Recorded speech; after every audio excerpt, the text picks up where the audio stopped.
बिस्मिल्लाहिर्रहमानिर्रहीम। अस्सलामुअलैकुम नाज़रीन, सामीन, हाज़रीन और हमारे नाक़दीन। मेरा नाम है अख्तर तज़ीन और हम बैठे हैं प्रोग्राम सीन विद तज़ीन में। और आज का सीन विद तज़ीन होगा सेंट्रल एशिया स्पेसिफ़िक। और मेरे साथ शरीके गुफ्तगू हैं सीनियर सहाफ़ी शम्स अब्बासी साहब। अस्सलामुअलैकुम नाज़रीन, सामीन, गुज़श्ता 10 दिन जो हैं ये बड़े अहम रहे पाकिस्तान के सेंट्रल एशियन ममालिक के साथ ताल्लुकात के हवाले से। और जैसे कि मैं अक्सर बात करता हूँ कि पाकिस्तान के बड़े तारीख़ी और देरीना और करीबी ताल्लुकात हैं सेंट्रल एशियन रिपब्लिक्स के साथ, जिसमें कज़ाकिस्तान, किर्गिस्तान, ताजिकिस्तान, तुर्कमानिस्तान और उज़्बेकिस्तान शामिल हैं और प्लस अज़रबैजान। अभी गुज़श्ता 10-12 दिन में 3 हाई लेवल डेलीगेशन जो हैं वो पाकिस्तान तशरीफ़ लाए सेंट्रल एशिया से। सबसे पहले ताजिकिस्तान के सदर इमाम रहमानोव तशरीफ़ लाए और ये सबसे हाई लेवल दौरा था उनका। उसके बाद कज़ाकिस्तान से उनके नायब वज़ीर आज़म आए और अब आज इस्लामाबाद में मौजूद हैं उज़्बेकिस्तान के नायब वज़ीर आज़म और बलहाज़ ओहदा वो वज़ीर सरमायाकारी भी हैं। और उनके साथ नायब वज़ीर ख़ारजा फ़ुरक़त सिद्दीक़ोव साहब भी मौजूद हैं, जो कि यहाँ पे एम्बेसडर रह चुके हैं। ये 3 बड़े हाई लेवल दौरे सेंट्रल एशिया से पाकिस्तान इस्लामाबाद, और इनमें क्या क्या डेवलपमेंट्स हुई इस पर हम बात करेंगे। और इस बातचीत का लुब्बे लुबाब ये है कि पाकिस्तान और सेंट्रल एशिया के दरमियान ताल्लुकात में दिन ब दिन इजाफा हो रहा है। शम्स अब्बासी साहब क्या कहेंगे, ये 3 हाई लेवल विजिट्स जो हैं ताजिकिस्तान, कज़ाकिस्तान, उज़्बेकिस्तान? जी शुक्रिया तज़ीन साहब, बहुत बहुत शुक्रिया। देखें, एकदम हमें फिर एक इसी तरह का हीट महसूस हुई है, एकदम फिर रिवर्सल एक महसूस हुआ है। पिछला आपने भी शायद एक दौरे पे सेंट्रल एशिया गए थे जब इमरान खान प्राइम मिनिस्टर थे। तो मेनली जो बेसिकली जो उज़्बेकिस्तान है ये central of south central Asia है। तो आमतौर पे पाकिस्तान का इंटरेस्ट और आमतौर पे पाकिस्तान और उज़्बेकिस्तान के दरमियान सिमिलरिटीज़ भी बहुत ज़्यादा हैं, इनका टाइम भी एक दूसरे के साथ मुताबिकत रखता है और भी चीज़ें हैं काफ़ी। तो उज़्बेकिस्तान की काफ़ी कोशिशें होती हैं जिसमें बड़ी चीज़ आपको पता है, जिसमें हम लोग इवन रीजनल कनेक्टिविटी का जो पाकिस्तान का कॉन्सेप्ट है और जो उज़्बेकिस्तान का कॉन्सेप्ट है वो बड़ा मैच कर रहा होता है। और दोनों अतराफ़ की जो लीडरशिप है उसकी भी ये कोशिश होती है कि उनके आपस में, जिस तरह उन्होंने रोड एंड रेल लिंक के हवाले से है। उसके अलावा अभी रिसेंट जो दौरा हुआ है इसमें देखें, सबसे पहले तो जो नई डेवलपमेंट्स हुई हैं उसमें ताजिकिस्तान के जो प्रेसिडेंट हैं वो आए हैं। ताजिकिस्तान की तरफ से पाकिस्तान की तरफ जिस तरह इनिशिएटिव, बड़े बड़े इनिशिएटिव जिस तरह उज़्बेकिस्तान की तरफ से लिए गए उस तरह तो आपको देखने को नहीं मिल रहे। लेकिन बहरहाल वो बड़ी एक डेवलपमेंट थी, उनके प्रेसिडेंट आए और उसमें फ्रेमवर्क डिस्कस हुआ है आइंदा बातचीत के लिए और काफ़ी चीज़ें रिजॉल्व होने की। उसमें मेन चीज़ के दोनों मुल्कों के दरमियान ये जो है ट्रांजिट ट्रेड एग्रीमेंट डिस्कस ये साइन हुआ है। हम कंट्री वाइज अब बात करते हैं। मैं कंट्री वाइज ही जा रहा हूँ। उसमें देखें उज़्बेकिस्तान का ऑलरेडी जो, उसके बाद कज़ाकिस्तान के जो आए हैं उनके जो हैं वज़ीर ख़ारजा। ताजिकिस्तान पे आपने बात शुरू की। ताजिकिस्तान जो है सामीन नाजरीन, ये सेंट्रल एशिया में पाकिस्तान के सबसे ज़्यादा करीब है। और हमारा जो चित्राल का इलाका है वहाँ पे जो बॉर्डर मिलता है अफ़गानिस्तान से, वाखान का जो कॉरिडोर है, पट्टी है 17 किलोमीटर, उसके पार ताजिकिस्तान है। वो टनल भी डिस्कस हो रही है आप उधर, वो आज जी हाँ। तो कम्युनिकेशन की जब हम बात कर रहे हैं तो ताजिकिस्तान के साथ हमारी ट्रक ट्रेड हो रही है, चीन के इलाके से गुजर के वो जाते हैं। और अगर हमें ये टनल के हवाले से भी आप ज़रूर बताइएगा। और कासा 1000 जो है वो ये सबसे फ्लैगशिप प्रोजेक्ट है ताजिकिस्तान, किर्गिस्तान, अफ़गानिस्तान और पाकिस्तान। उसमें एक मेजर डेवलपमेंट ये हुई है कि गुज़श्ता दिनों वज़ीर तवानाई खुर्रम दस्तगीर साहब ने नौशहरा में एक पावर प्लांट का इफ्तिताह किया है जो कि वसूल करेगा बिजली कासा से आने वाली, और अब वो 1300 मेगावाट हो गई है। आप हमें ताजिकिस्तान के हवाले से थोड़ा सा तफसील से बताएं और टनल पे भी रोशनी डालें।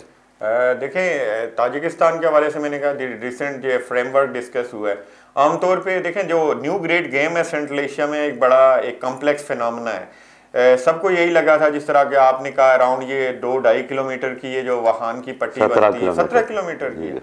तो इसमें आज भी निगोशिएट हुआ, क्योंकि मैं एक जगह मुज़ाकरात में बैठा हुआ था जो बिजनेस निगोशिएशन थी, तो लाहौर में लाहौर के एक ताजर है जो एक्सपोर्ट वगैरह करते हैं, इंपोर्ट करते हैं, इस पर अपना मुख्तलिफ चीज़ें क्या अपना फार्मास्यूटिकल भी करते हैं और टेक्सटाइल भी वो करते हैं। तो उनकी तरफ से उनके जो नायब वज़ीर ख़ारजा थे क्वेश्चन किया गया कि अगर ये टनल, तो बहरहाल उन्होंने कहा कि जी ये निगोशिएशन में ये टनल ज़रूर शामिल है, लेकिन आमतौर पे जो इंटरनेशनल पावर्स हैं, जो ग्रेट गेम में जब ये चीज़ें आती हैं तो उनका यही कंसंट्रेशन थी कि आमतौर पे इस जगह आपको एकदम इंसर्जेंसी नज़र आती है। इस जगह पर्टिकुलरली आपने देखा होगा यहाँ से फायरिंग भी होती है, सारी चीज़ें भी होती हैं, तो ये बड़ा सेंसिटिव एरिया है, लेकिन यहाँ कोशिशें की जा रही हैं। इसी तरह ताजिकिस्तान के साथ मुस्तकबिल में फ्रेमवर्क जो है वो डिस्कस हुआ है।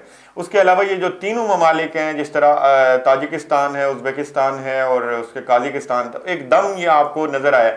इसको अगर हम मेजरली कहें तो में कोई ऐसी अब्रप्ट चीज़ नहीं है, बल्कि ये SCO के मेंबर है, इन लार्जर आप अम्ब्रेला में ले जाएं तो SCO के मेंबर होते हुए फ्रेमवर्क की चीज़ें वगैरह वहाँ डिस्कस हुई हैं और इन ममालिक को एक दूसरे के करीब आने का मौका मिला है। रशियन इन्फ्लुएंस स्टेट्स हैं, ज़ाहिर है रशिया और चाइना इस ब्लॉक में, SCO ब्लॉक में, उसमें पाकिस्तान भी है, उसका मेंबर हो गया और बाकी भी। तो यहाँ जो चीज़ें निगोशिएट हुई हैं, फाइनलाइज हुई हैं, तो उसके मुताबिक ही अब चीज़ें आगे इनिशिएट हो रही हैं। बिल्कुल ठीक है। सामीन नाजरीन, ताजिकिस्तान सबसे करीब है सेंट्रल एशिया में। हम अगर ताजिकिस्तान पहुँच जाएँ तो वहाँ से भी जा सकते हैं सारे सेंट्रल एशियन ममालिक में, और उज़्बेकिस्तान पहुँच जाएँ तो उसके बॉर्डर तमाम ममालिक के साथ लगते हैं, प्लस यूरेशिया।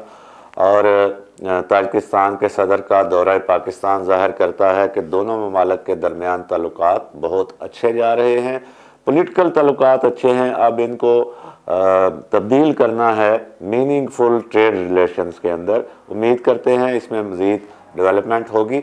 और उसके बाद हाई लेवल दौरा था शम्स अब्बासी साहब काज़ाकिस्तान के नायब वज़ीर आज़म का, और फिर 11वां जो जॉइंट इंटर गवर्नमेंट कमीशन का इजलास हुआ और उसमें उन्होंने शिरकत की। पाकिस्तान की तरफ से सरदार रियाज सादिक साहब ने शिरकत की। वफद ने वज़ीर आज़म शहबाज शरीफ साहब से मुलाकात की तफसीली, और डेलीगेशन लेवल मुज़ाकरात हुए। उसमें बाकी चीज़ें जो हैं वो सारी अपनी जगह, ताल्लुकात बढ़ाना, P2P, G2G, B2B रिलेशन।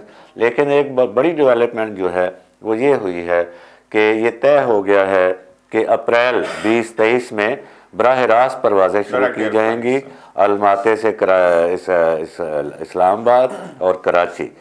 तो ये जो परवाज़ें हैं इस पे मैं चाहूँगा कि आप ज़रा हमारे नाजरीन को बताएं कि इससे कितना फ़ायदा हो सकता है दोनों में। देखें, डायरेक्ट एयर फ्लाइट्स तो सेंट्रल एशिया के मुल्कों के साथ हमारा ये फिनोमेना है कि ये रिज्यूम हुई है। आई थिंक ऑलरेडी पहले भी एक मरतबा था, एक तजर्बा किया गया, लेकिन उसमें प्रॉब्लम्स मुख्तलिफ आते हैं। आपको पता है कि जब किसी दो मुल्क होते हैं तो उसमें जो मेजरली जो ट्रैवल करती है वो आपकी बिजनेस कम्युनिटी, आपकी बिजनेस क्लास ट्रैवल कर रही होती है। तो क्योंकि ये रशियन स्टेट थी तो उस वक्त हमारे लोगों का ज़्यादा रुझान नहीं था। आमतौर पे मेडिकल के स्टूडेंट होते हैं, वो कुछ कम या ज़्यादा, तो आमतौर पे उन्हें कनेक्टिंग फ़्लाइट्स मुख्तलिफ होती हैं, ले जाती हैं। उसके अलावा इन बिटवीन ये बड़े इश्यूज होते हैं कि इसके क्राइम वगैरह के भी इश्यूज होते हैं कि अगर कोई आपको कम या ज्यादा, तो स्टूडेंट आप उधर ट्रैवल कर रहे होते हैं। डायरेक्ट एयर फ्लाइट का जो इम्पैक्ट है, जो पीपल टू पीपल कांटेक्ट में बहुत अहम होगा, बिजनेस टू बिजनेस रिलेशन में बड़ा अहम होगा। उसके अलावा ये है कि बाकी ये जो सबसे बड़ा मुल्क है ये सेंट्रल एशिया का, अपनी रकबे के एतबार से सबसे बड़ा, और ये वो मुल्क है biggest landlocked as well, और ये वो कैस्पियन सी जो दुनिया का सबसे बड़ा एनर्जी इनरिच बॉडी है, जो कहते हैं 500 ईयर्स अगर इससे गैस पंप की जाए दुनिया को, और इसमें ऑयल के हैं और गोल्ड के ज़खायर हैं, तो ये कैस्पियन सी का असल में रियल जो है कनेक्टेड मुल्क जो है वो ये है, ये अज़रबैजान और ईरान है। तो ये अपनी सिग्निफिकेंस के एतबार से बड़ा अहम मुल्क है, जिसके साथ पाकिस्तान का और काज़ाकिस्तान की जो अभी हुकूमत है, जो एम्बेसडर है, बड़े एंशियस हैं कि वो पाकिस्तान के साथ अपने ताल्लुकात को सदर कासिम जोमार्ट तोकाएव के साथ 2 मुलाकातें हुई वज़ीर आज़म शहबाज शरीफ की। तो ये काज़ाकिस्तान के साथ भी हमारे ताल्लुकात में एक नए बाब का इजाफा है। अभी शम्स अब्बासी साहब उज़्बेकिस्तान के नायब वज़ीर आज़म और नायब वज़ीर ख़ारजा आए हुए हैं, उनकी भी वज़ीर आज़म के साथ डेलीगेशन मुलाकात हुई, और आप भी एक आज सुबह मीटिंग में शरीक थे। उज़्बेकिस्तान के हवाले से हमारा फ्लैगशिप प्रोजेक्ट है ट्राईलेटरल रेलवे, उज़्बेकिस्तान से अफ़गानिस्तान और फिर पाकिस्तान।